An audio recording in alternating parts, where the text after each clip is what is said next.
All right, everybody, welcome back to another episode of the RA Amateur Series. This is episode 5. For those of you who joined me earlier today, Thursday, I talked to Brad Valoy. It was a fascinating conversation, and that interview can be found on our Facebook page and also on our website. It's up as a video.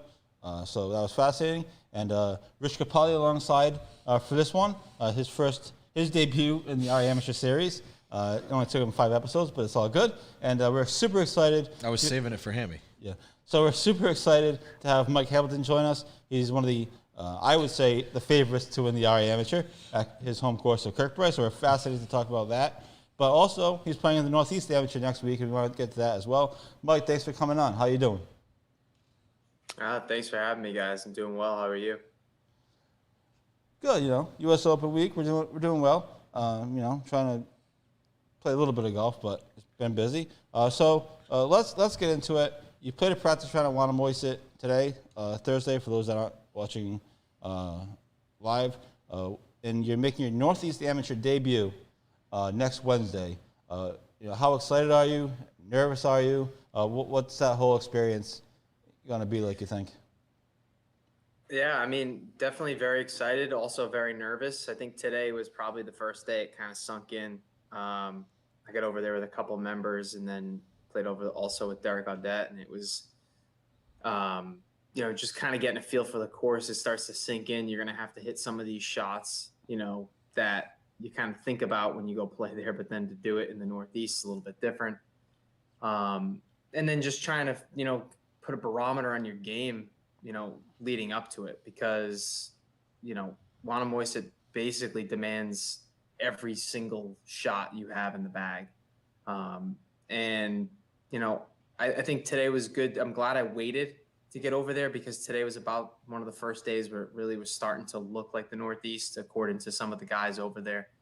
Obviously, the rough is getting really deep. And then I think they stimped the greens at 12 today, and they were rolling really good, really true.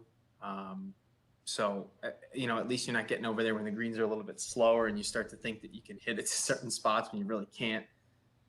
So that was good to get over there today. And then obviously over the next week, I'll try to get over there as much as I possibly can. I don't think there's enough preparation you can do, but at the same time, you just want to enjoy it and enjoy the experience of it all. Absolutely. Now,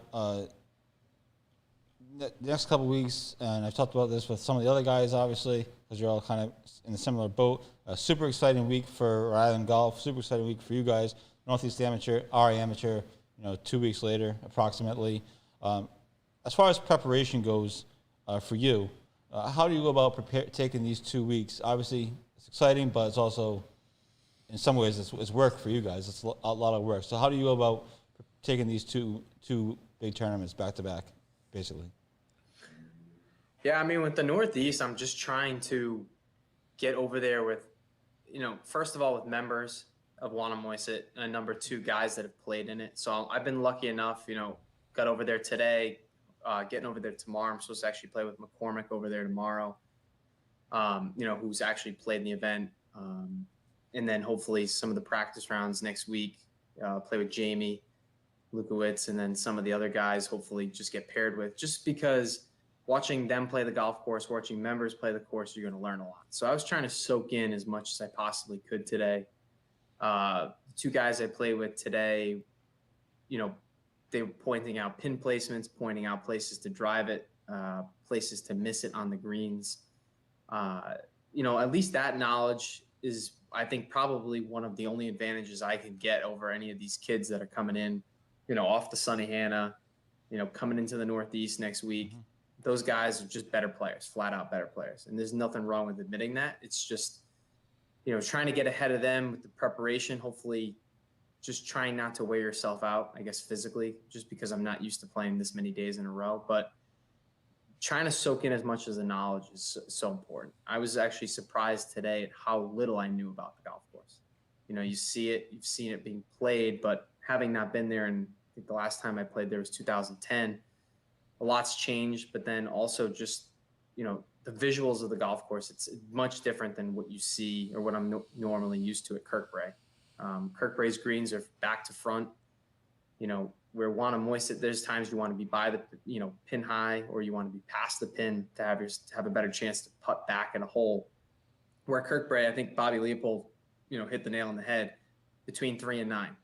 You don't want to be above those handles, because if not, you're going to have either a putt that's side hill, or you're putting straight down a hill. So hopefully over the next couple of days, there'll be different pins, different shots I can hit into some of these greens and kind of test it out. But yeah, it's just a great golf course. Tommy, jeez, Mike, it's been a long day. I know you haven't played there in a while. What do you know, if anything, what sort of factor weather would play there? Like how the wind blows through there? I mean, I've never been there before, so I don't know how like the trees are set up or anything like that. So do you think weather will be a factor if the wind blows up over there? It definitely could. So the guys I played with today, we played what they called, it was a prevailing wind, but it was a little bit different than normal. I guess it wasn't totally different, but it kind of switched on us later in the day.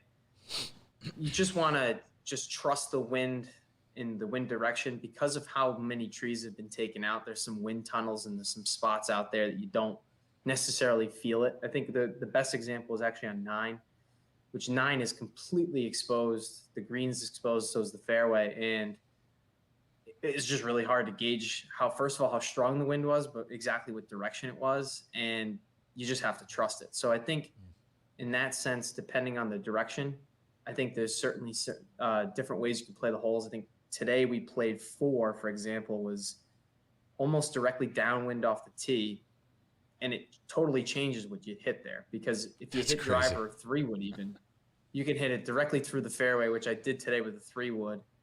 And I was completely blocked out. It was just the wrong club to hit there. So certainly some of those things, getting to play it 3 or 4 times beforehand is going to make a difference. And then, trying to map out the wind a little bit next week will definitely help. Sweet. Fascinating stuff. Do you have, I know these things haven't been published yet, and we're going to publish it, obviously, when they become available. Do you have any idea on tee times or what that looks like? No.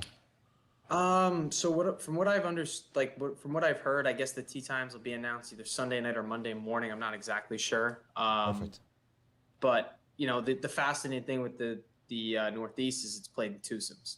So when you're typically playing tournament golf with threesomes, as you can see in the U.S. Open or on the PGA Tour every week, obviously until the weekend, the whole entire Northeast is played in twosomes. So that's always interesting. Yeah, that's right. That's true. I remember that. As I've gone and watched pretty much every year for the last however many years.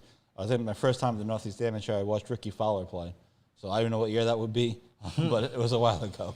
And so, and then last few years, I watched Peter Uihlein come through and all those other guys. And this year, I'll be watching you and Jamie and Bobby Leopold. So super exciting time for you, obviously, with the Northeast Amateur next week. I do want to shift gears to the RA Amateur. This is the RA Amateur Series, but obviously we want to acknowledge the Northeast as well. Preparation for RA Amateur. Last year was at Pawtucket. You made a deep run at Pawtucket. This year it's a home game. By the way, it's a home game for me too as a media member. Just saying. Does your preparation change at all because you're playing at home, or are you still putting the same amount of rounds or preparation into it as you normally would? I know you shoot like 600 at Kirkbride, so I feel like you have that course in the bag. But will your preparation change? Yeah, I mean, it's funny because this year has been weird at Kirkbride. I've had a couple of really good rounds, but then I've also struggled more than I have in the past at Kirkbride. I think there's some differences between playing, especially tournament golf there, compared to just playing with your buddies on the weekend or playing some of the competitive events we play at Kirkbride, just because of where the tees are, where the pins will be. I think there can be a different strategy with the stroke play part than the match play part. I think that in the stroke play part, especially when you know a golf course really well, I think I think Bobby talked about this with the Northeast, is you try to play the golf course exactly how you would, on the weekend with your buddies. But I think in reality, there's also some course management things that you want to consider when your goal is to qualify for the match play part. So, you can't win the tournament on day one of the Rhode Island Am. You can certainly lose it. And I think that's something to keep in mind, regardless of whether you know the golf course or not. I think one of the hardest things about the Rhode Island Am, and I got a little bit of a taste of it last year, and I still was 2 days short, is it's 6 straight days of golf. And if you have one bad round, you're out. You think about how difficult it is to win a PGA Tour event. They're playing 4 days. The Rhode Island Amateur is 6 days long. And it's essentially, if you count 36-hole match, it's like 8 rounds of golf. So you have to just be so incredibly sharp for so long. I think there's an advantage to knowing the golf course, but the bottom line is you still got to put the ball in the hole. So it's just such a long week. So I obviously saw you guys there on Sunday. We played there on Sunday, talked to you. Do you have any idea of pin placements, tee placements, all that? I saw the way back tees on 8. That takes a total different toll on that hole. What was it? 6. 6. Sorry, 6. Okay. Do you have any ideas of where pins are going to be, tees are going to be at all? I mean, no, not exactly, but I would say this from the standpoint of how they set the tournament up on a year-to-year basis. 2 days of stroke play, you're not going to get anything crazy. You're going to see the tees will be back, but they won't be in crazy spots. The pins will probably be in pretty benign positions, to get 125, 130 guys around the golf course. But you may see a couple tricky ones. The good thing is, as a Kirkbride member, you'll be able to identify them pretty quickly and just have a better idea of how to play to those and avoid the big number. I think for the guys who haven't been over to Kirkbride this year or in the past couple of years, there's been some awesome changes to the course, and one of those is 6. Because not only did the hole get lengthened by about 40 yards, but where you're able to land your tee shot from that back tee is completely different than it was before. So you don't catch the speed slot. So unless you absolutely just spank one down there 280 in the air, you're not going to get the rollout, and you're all of a sudden 6 is a legitimate par 5 now, where in the past there's always been the argument in medal play. Do you play it as a long par 4 or do you play it as a short par 5? I don't think there's really much of an argument anymore. I feel like that is a legitimate par 5, and the prevailing wind at Kirkbride, it's going to probably play into the wind. There's going to be a lot of guys that are surprised that they can't get there in 2. And I think that'll be difficult. Yeah, it's going to be fascinating to see what they do with the course, like you mentioned. It was interesting. I talked to Jay Barrow in episode 2, and he essentially Monday qualified at Foster. And I asked him about, course. So we were talking about course setups and different things. And he used to be a member at Metacomet, and he said that when he qualified for the amateur at Metacomet, I'm not 100% sure what year it was, but he said the pin placements were placements that members had never seen before at that particular course. So that's why I'm so curious as to what they do at Kirkbride. I know there's obviously only so many things they can do given the undulations and the other stuff going on, but that's why I was kind of curious as to what it's going to look like for the amateur. That's one of the things I'm looking forward to observing while I'm there every single day. But that's why I kind of interested in that. But that was different. Yeah, McKenna does an awesome job setting up for the tournaments from the RIGA. I mean, I think from a pin standpoint, there's only so much you can do at Kirkbride, but he's in the past, anytime there's been the opportunity to make a drivable par 4 or, change the look of a par 3. He's done a pretty awesome job in the past of kind of making some good holes out there. I can remember one year at Crestwood, I think he made 7 drivable around the pond. I think it played like 295. I'm trying to think of other examples, but I didn't play the year Shelter, but I heard they had some crazy stuff going on out there. So, and obviously with a course like that, you can put the tees anywhere and make it a good golf hole. So it'll be cool to see. So let me ask you this. You obviously have been playing Kirkbride a lot. I see you there all the time, totally ripping up the course in a good way. When you go out there to play, because the amateur is there and it's at home and it's a big deal, not only for you, but it's a big deal for the club. When you go out there, are you thinking RI amateur? Does that go through your mind every time you play around? You know what I mean? Is that a focus of yours every time you go out there and play? Even if it's just a regular Saturday round with your buddies, you don't play many fun rounds. You're always competing, but you know what I'm saying. Yeah, I mean, honestly, I try not to think about it too much, just because, you know, I don't want to, I don't want to, think too much about it. You just, that it's coming. You know that that week you'll be ready to play, and there's nothing they can throw at you from a tournament setup perspective that you are not have seen before. So instead of thinking about the tournament or what would I do if this was a tournament round or whatever else, I think you just think about, every time you play out there, try to get something new out of the golf course, whether it's, I haven't played 17 from this tee with this wind, or I haven't played 6 from this far back many times. So where's my drive going to land? As you soak up that information, I think that'll help you when it comes down to actually playing the tournament. But to actually get ahead and think about everything with the event, I think that can just get overwhelming, to be honest with you. Mike, talk about the importance of stroke play rounds and the mindset from stroke play to match play. Yeah, I mean, the stroke play rounds, I mean, you want to avoid the big number. I think that's the key. And it's funny, like I was talking to Derek about it today. Like last year at Pawtucket was the first year I really went in with like a game plan with my caddy, Bob Walsh, and we just kind of said, all right, let's just eliminate the big numbers. Let's, Pawtucket's not a really long golf course. Let's keep it in play. Shoot even, couple over on the first 2 days, get yourself into match play, and then let's see if your game is ready to adapt a little bit further to be more aggressive. So I think that's the key. I mean, in match play, the one thing is, you can't obsess over what your person you're playing is doing at all times.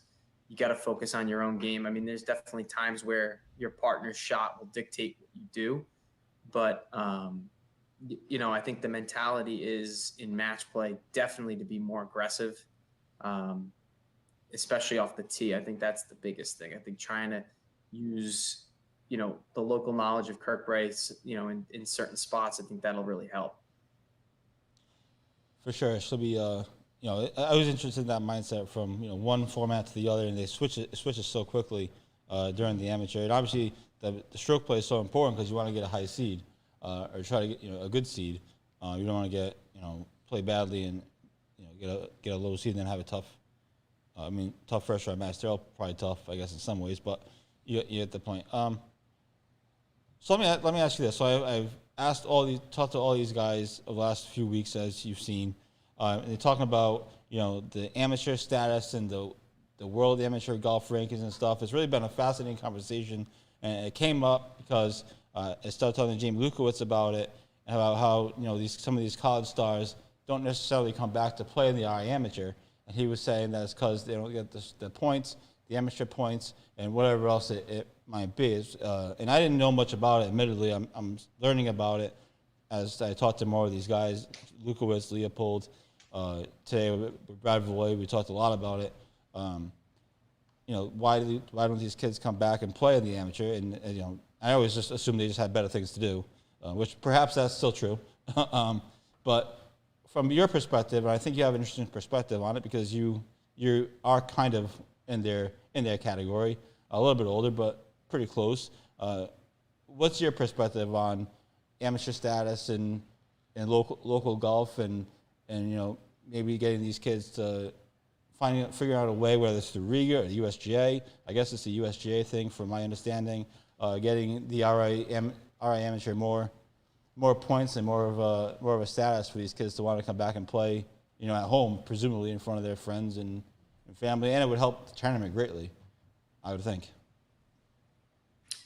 Yeah, I thought Jamie and especially Bobby the other night explained it perfectly. I think it's kind of unfortunate because,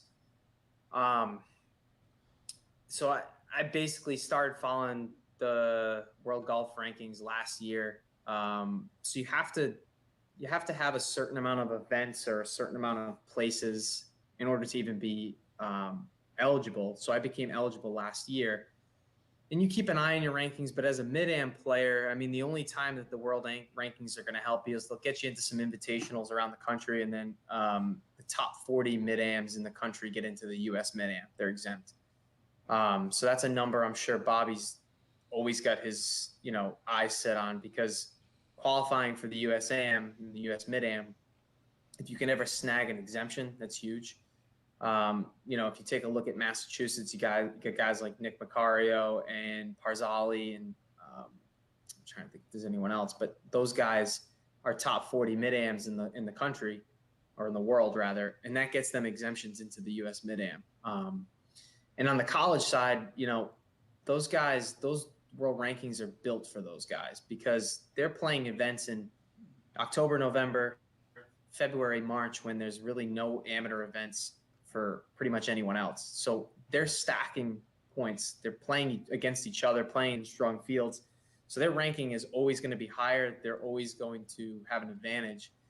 And when you come back to like a state event, because there's not a lot of guys that even have a world amateur ranking, it totally destroys the ranking, even if they win the tournament, like Bobby was saying. So, and the unfortunate thing about that is it's really not the RIGA's fault at all. I mean, they've got some great fields, obviously, and they've got, the opportunity to make them even better. But I thought Bobby's point of every state am champion should be exempt into the US Amateur. I think that would be the best thing to ever happen for amateur golf, because if you've got a kid like, Davis Chatfield or Patrick Welsh, those guys I think will probably be exempt into the USAM anyway. But if you had, got the cat in the back. That's what I was laughing at. I was like, what is that thing moving back there? Yeah. Daphne's cat has a mind of his own. But to get back on topic, if, one of those guys was, say, ranked 600th in the world and they didn't have an exemption into the USAM, I think they'd be willing to take the chance to try to win a Rhode Island AM to qualify for the USAM, to then also get rid of the 36-hole, sectional qualifier that they would normally play in July. I think that would just open up a lot of doors. And to be honest with you, if you're going to have a USAM, you should have all 50 states represented. And there are times where states like Rhode Island or Alaska or Hawaii, and even, by the way, even some of the bigger states, you'd be surprised that guys don't get in. And, you'll look at a USGA event, USAM in particular, or even a US Mid-Am, and you'll say, the USGA will do a little write-up that says, okay, this is how many states are represented. And there's a lot of times there's only 40 states or 43 states or 42 states, whatever. And I think growing the game, having that ability to have all 50 states represented would be really, really cool. I agree. I think that's what they should work on. And I just thought it was an interesting thing. Like I said, I admittedly didn't know much about it. I'm trying to learn a little bit here through you guys. And who knows, for all I know, all these kids could be in the field at the RI Amateur this year. I'm not really sure. I don't imagine they are, but yeah. They're all playing the Northeast Amateur. So I'm gonna wait and see and make sure they're not in the field before I think it'd be an interesting story. It's a fascinating topic, but I'm gonna wait and see, make sure they're not in the field before I look like a complete idiot, because you never know. Last thing for me, and we'll get you out of here. I'm sure you'll prepare for your round tomorrow at Wannamoisett. And I've asked everybody this. You can answer it seriously. You can. Here we go. You can make it a joke, whatever you want to do. A lot of people have answered it seriously. But straight up, who's the favorite at the RA Amateur? And you can pick yourself. It's okay. No, definitely not going to pick myself. I think this year is unique, and I'm really not just saying this. I think this is a very unique year because I legitimately think there's 20 to 25 guys that could easily win that event. And it's, you even look at yesterday's qualifier at Crystal Lake, you got a kid like McKinley Slade who hasn't played much golf and goes out and shoots 68 at Crystal Lake, easily wins medal. He's a guy that when the USAM qualifier was at Kirkbride, maybe 2013, 2014, we were in a playoff for a first alternate spot. So he's a kid who can play Kirkbride, who's really, really good. And he had to qualify. So that just tells you how strong the field's going to be. And, when you get guys like Bobby Leopold and Brad Valoy and Jamie and Kevin Silva, who, not a lot of people talk about, who's played 2 U.S. Opens. And then you got a ton of guys from Kirkbride I just don't know how you can pick a favorite. I think Bobby was on the right path by saying a guy like Tommy, because I think he's pound for pound, he's maybe the best match play player that I've ever seen. It's fascinating how incredibly mentally strong he is on a golf course. I've learned a ton from him over the years. And to be honest with you, I don't know if I'd be the player I am today without, some of his guidance and some of his help. And then, people are forgetting about guys like, how about Tyler Cook or, God, I mean, the names go on and on. I just think that, like I was saying earlier, with it being 6 days, I think it's almost impossible to pick one guy, because I think over 6 days, just so many things can happen. I think last year when you look at Pawtucket, obviously Andrew O'Leary was by far the favorite, just because he had won the year before. It's at his home course. He's obviously one of the more talented guys in the field. And, even he had to go through some tough matches just to get there. And then when everyone thought he was going to win easily against Jamie beat him. So I think it's going to be great. I mean, personally, if I get knocked out in the match, in the stroke play part of it, I think I'm going to spend a lot of time up there watching the golf, because it's going to be really good. And I think one of the cool things for me will be to see how well Kirkbrey, responds to some of the best guys in the state, whether it's in the stroke play to see where the cut falls, or to see how people play some of these holes down the stretch. I don't think Kirkbrey gets enough credit. 14, 15, 16, 17, 18 in match play is going to just be fascinating. I can't wait. It's going to be awesome. Yeah. It's going to be great. Yeah, no lead safe. I mean, 14's a really good risk reward hole. 16's another risk reward, and then 17 and 18. I mean, you're just hanging on for dear life. You got an uphill 225-yard par 3 and a 450-yard par 4. So it's just going to be awesome to watch. So can't wait. Absolutely. Well, if you for some reason you get knocked out in the stroke play portion, which you're not, you were just saying that. You can write for you can contribute to the Golf News RI's coverage. All right. I'll put you to work. I'll put you to work. Awesome. I'll buy you a drink or two along the way. Anyway, anything else from you? I'm good. Awesome. Well, Mike, thanks so much for coming on. I know it's late and you got better things to do, but thanks for coming on the RA Amateur Series, and good luck to you in the Northeast Amateur. I'll be there pretty much every day. I'll try not to bother you too much, short of a post-round comment. And we'll be there at the RA Amateur in a couple weeks from then. So good luck to you. Exciting stretch of golf for Rhode Island. Exciting stretch of golf for you. And certainly for us covering these events. Really looking forward to it. So thanks for coming on, and good luck with everything. No, thank you guys. And I think you guys are doing a really good job. I think this is really cool, really unique. And hopefully gives a lot of other people some good perspective of, how talented some of the guys are out here in the state. Thanks, Mike. Good luck. Absolutely. And we're gonna have more episodes coming up, so stay tuned for those announcements over the next few days. So thanks to Mike, and thanks to everybody for tuning in tonight for RA Amateur Series Episode 5. Have a great rest of your Thursday night. Have a great weekend, and we will talk to you soon.